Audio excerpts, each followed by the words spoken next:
autumn air is so good. Hello, everyone. Welcome to Talk Now Radio. This is your host, Royce, Redneck Radio Man. And joining me today is Andrea Perron. And in fact, I just got her on the line. And if you'll give me just 1 second, now let me tell everybody that we are live now. I just did a mix-up, everybody. I went to play my intro, and I forgot to have it loaded in the Queen, so it went to play a different track that I guess it just chooses something random. So that's why y'all didn't hear the intro. Just want to let everybody know the show is live now. Andrea, I want to thank you for coming on here and being on the air with me today and giving us a little peek at the behind the scenes of your movie, The Conjuring. And I got to tell you, have I told you that my son gave it the good seal of approval?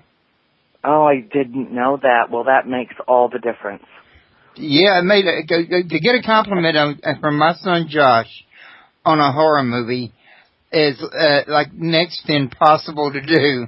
Oh. It says a lot that he come home and said it was to him without a doubt the greatest horror movie of at least our time, if not more.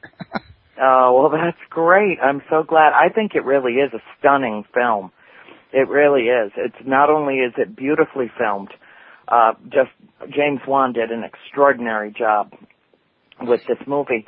But, the thing is, you can really see that it was made with heart, that the people that made it not only invested their money, they invested their emotional and intellectual, the best of what they had, they brought to this project.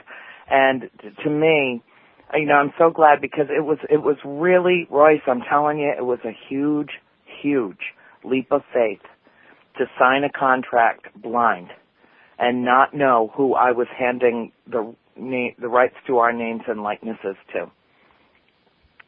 Since this has happened, have you been just swamped with phone calls? Oh, my God, it's been nuts. I'm 1,200 messages behind. I spend every day more behind than I was the day before. And you know me, I've always answered my own mail over these last few years since the books have been coming out. I've always made a point to be in touch with the people who bother to be in touch with me. And I am like 2 months behind, maybe more, on since the movie opened. That was it. I mean, I came home to 2,600 messages in my email and on Facebook, and that's not counting the other file. On Facebook, the other file.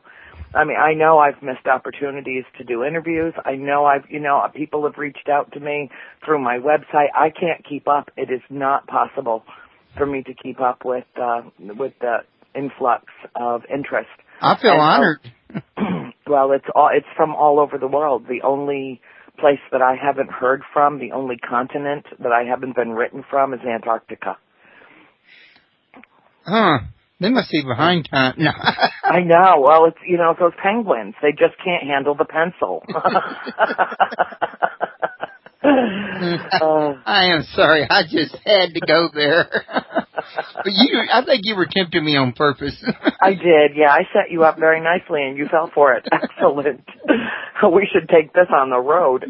Oh, God. Yeah, it's been a wild ride, and the movie has been spectacularly well received. From the initial, all of the initial reviews have been great. But it's the audience that matters. It's the audience that matters. And the thing that I'm so excited about is the DVD comes out on the 22nd of October.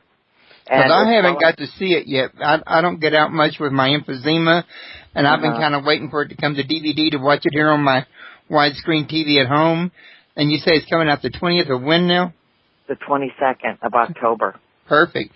I'm going to tell Josh, because I probably don't need to tell him. Knowing him, he probably not. And you know what? My son Josh recently, within this month, went to work for Blockbuster. So the minute that DVD hits there, I bet he can get it for me for us to watch for free. Oh, that'd be so cool. Well, I also have a DVD that's out with Mysterious World TV.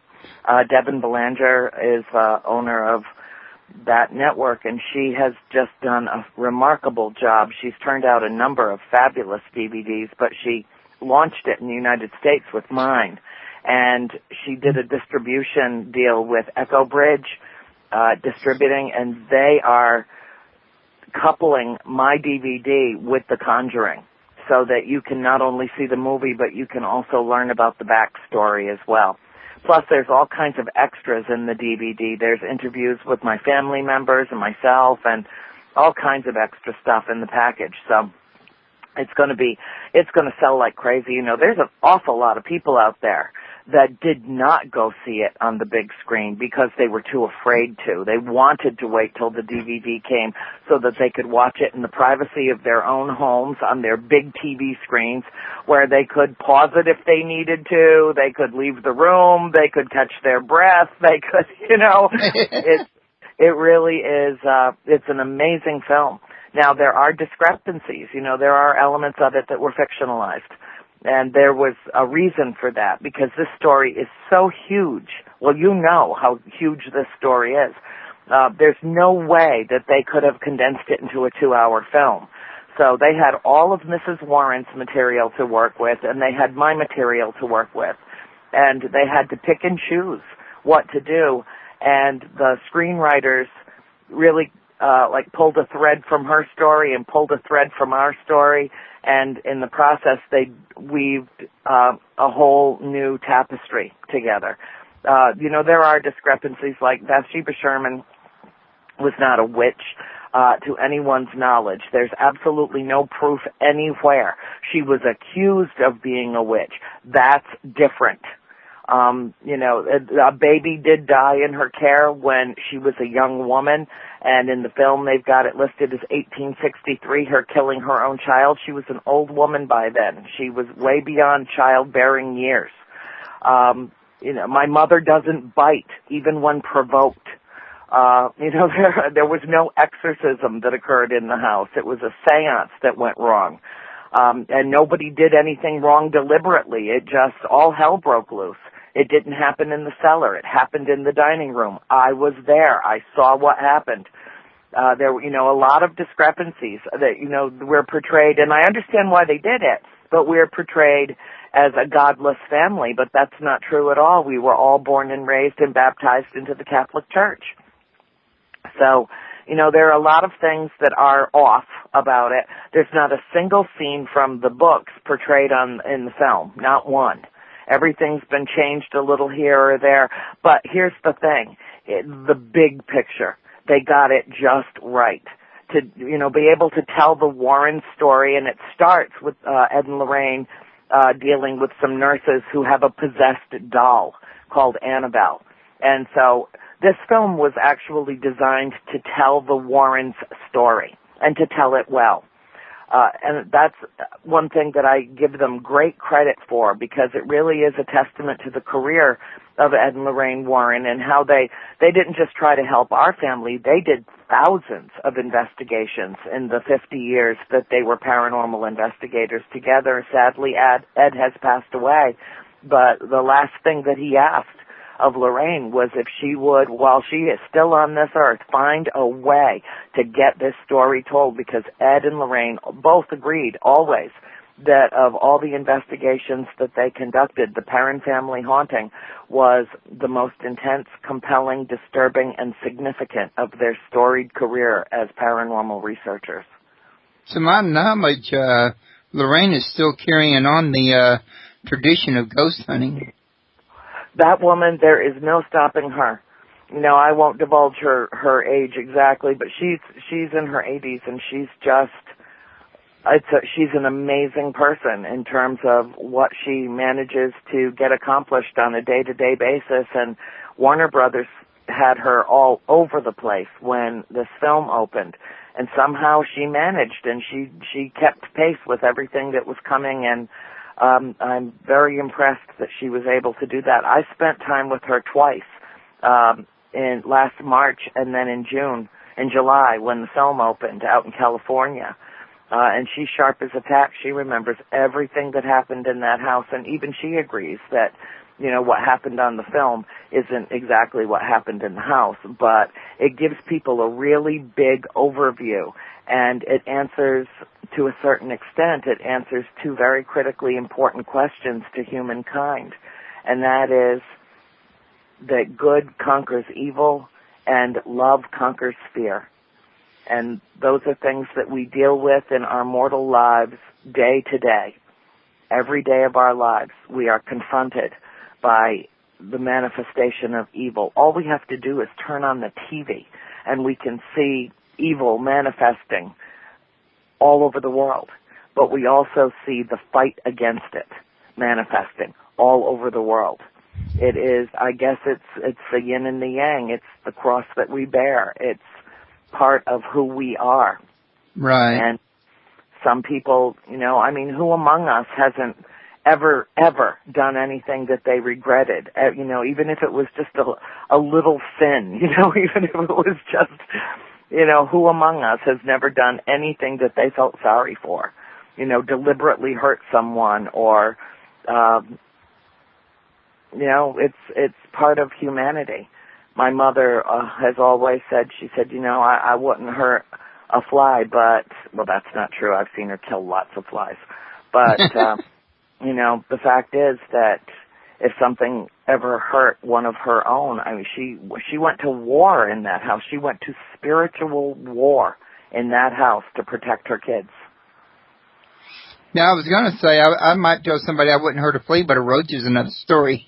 Yeah, and poisonous spiders, all bets are off when it comes to the brown recluse. Yes, there are things that need to be wiped off the face of the earth. That's if they come in the carport. That's it. They're too close to the house, and so sorry. Yeah, I understand what you mean. None of us is purely good, and the thing that's scary is that there are some people on this planet that are purely evil.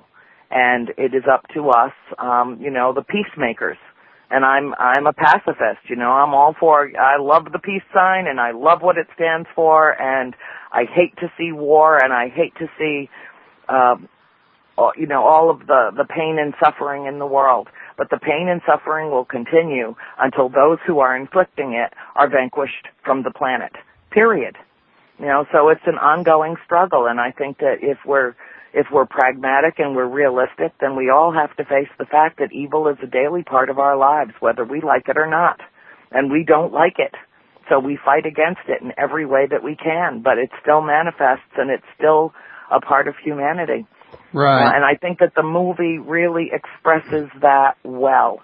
Ed and Lorraine Warren, I don't care what's been said about these two people.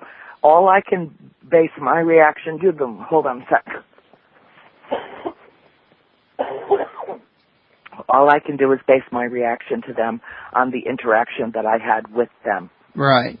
Well, I can tell you up front that I know there's a lot of negative things out about the Warrens. It's been suggested that they're frauds and hoaxsters, etc. But, in all honesty, Andrea, I don't think you can listen to everything that you see out on the web about them or anybody else. Oh, my God, no. Or anybody else, that's right. Anybody they disagree with. Mm-hmm. Pretty much. So, you're just talking about people's opinions. They go out there, they mudsling just because they want to discredit somebody because they don't like what they're saying, and they want people to have doubts in what they're saying. And it doesn't mean that what you're reading or hearing is true. That's right, especially on the Internet, because anybody can put anything out on the web and tag their name to it, and, that's just how it is. There's a bunch of stuff out there. There's a Wikipedia post out there about myself and my family that is so, I don't know who put it up. I have no idea where it came from, and it is so riddled with inaccuracies, and I can't tell you how many reporters have written articles about our story based on that Wikipedia post. Are you kidding me? It is so wrong. It is so incorrect. I have repeatedly asked that it be taken down, but I'm not the one that put it up, so I can't take it down. And, I just tell people, if you want to know what really happened to our family, read the books, because I'm in control of that.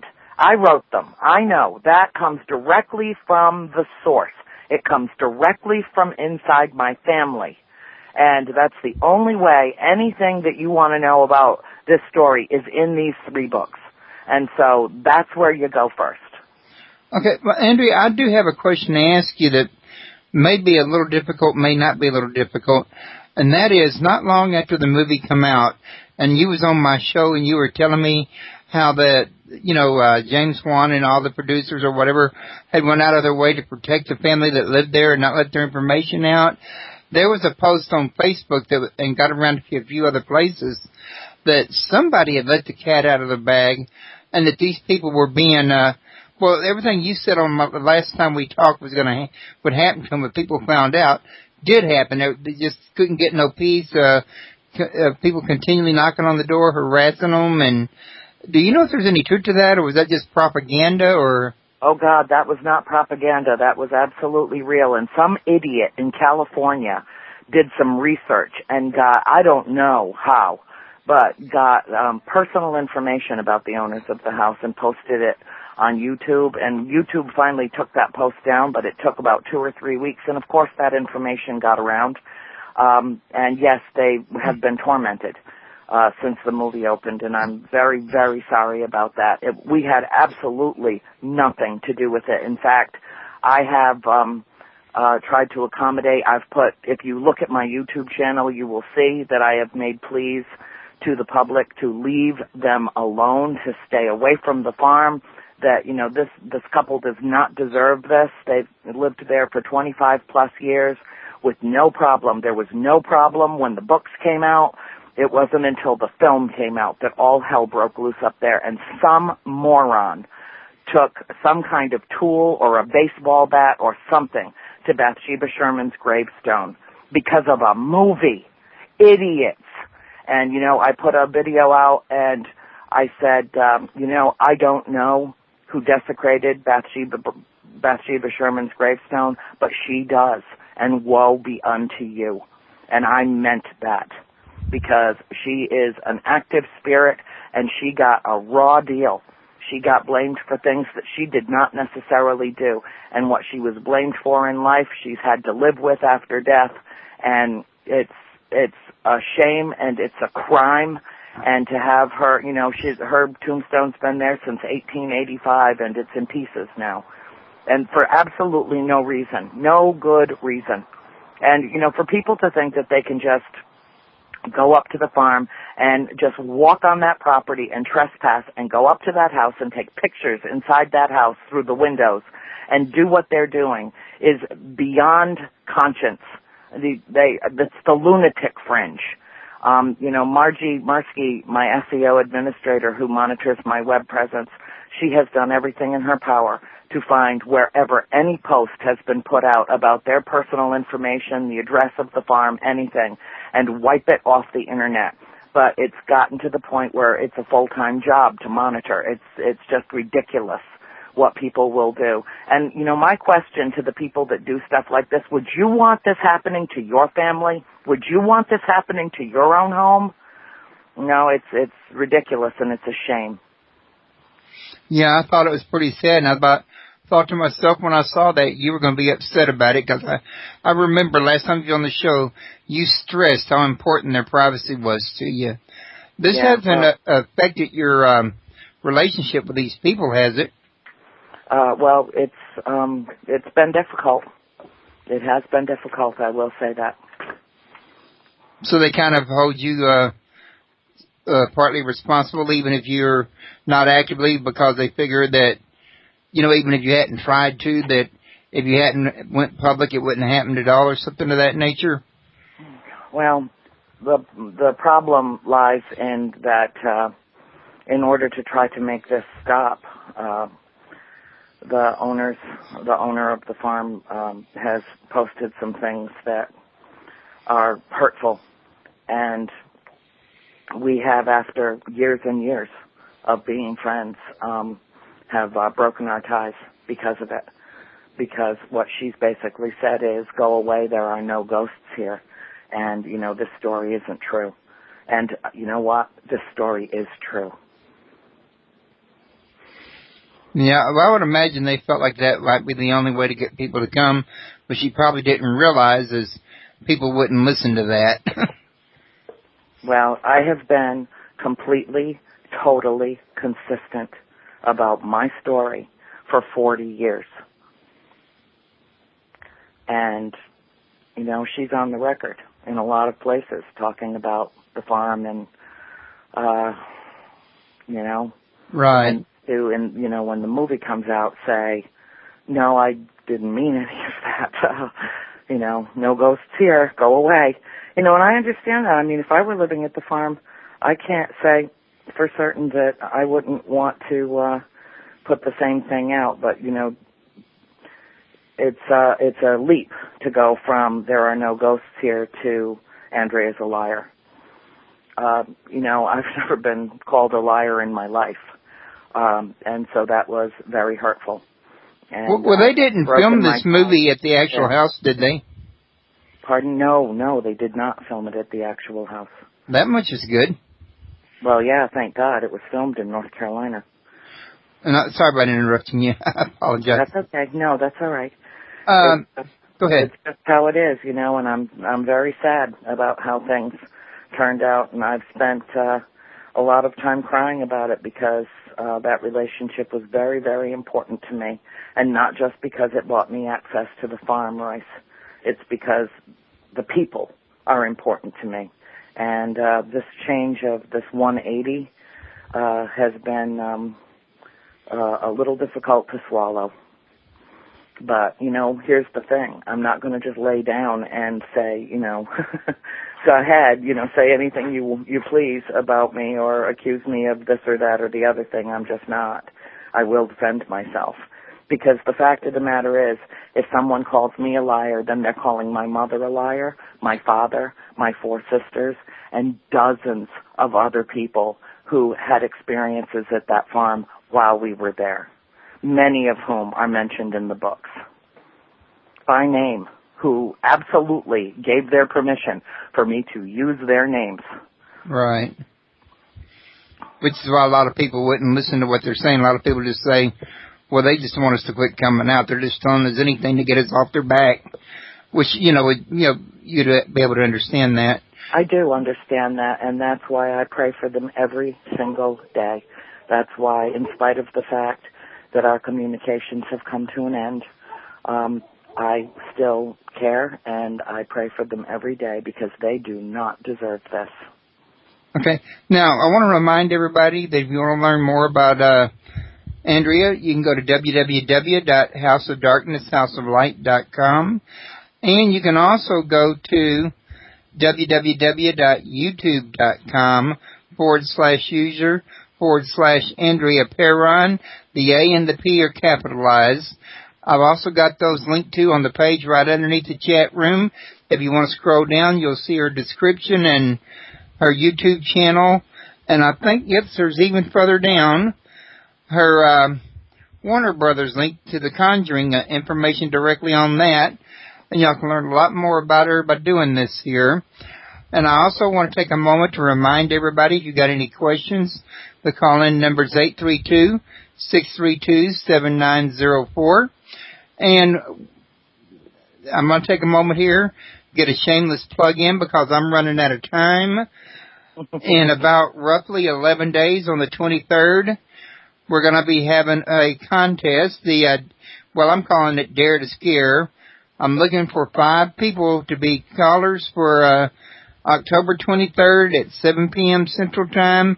I need you to send me your contact information in advance and the title to the story that you're going to tell. Looking for people to tell the scariest story they can come up with. Doesn't need to be true. Just needs to be scary. This is, after all, just for fun, just for Halloween. And we're going to have 3 winners. And the prizes are going to be a Talk Now Radio t-shirt, a Talk Now Radio, well, actually the t-shirt's the first place prize. The cap, trucker's cap, I had to think a minute, is going to be the second place prize. And the Talk Now Radio coffee mug is going to be the third place prize. What we're going to do, we're going to tell all these stories on the 23rd. And then the next day, I'm going to post a poll on my site. Everybody can come and vote for the one they thought was the scariest. And then on the 30th, or actually, I might just wait till on the 31st, when I have my interview with Linnea Lee, the traditional Halloween I've been doing with her for the past 4 or 5 years. We're going to announce the winner and see who all gets to win what. So, folks, get your stories ready. Don't wait till the last minute. Send me your names, your what you want to title your story. If you want to, you can send the information on the story. You can wait till you're live on the air. I'm going to need to know where to call you, or, you know, if you want, you can look right on my front page. The number to the show's there if you want to call in here. Let me know if you're going to want to call in with it or how you want to do it. We can do this over Skype. So I can work with you. I'm flexible. But let's have a contest. Let's have some fun. So, Andrea, I'm sorry for that, taking that moment out for that shameless plug, but the 23rd... Oh, no, it's your air, honey. You do whatever you please on it. The 23rd's not far away. No, it's not. And in fact, I was hoping to get you to share some scary stories here, but I don't want you to run out if you want to enter the contest. Oh, no, honey. I will leave that contest to others. I've already told my scary story in 1,385 pages. Well, can you share any of these events with us? Maybe some of the ones that didn't make the movie, or maybe even one or two that did, if you can get away with it. Well, there's really nothing in the books that is portrayed on screen exactly how it happened.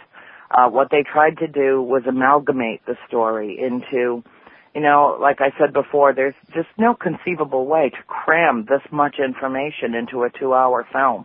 They had to do it differently than that.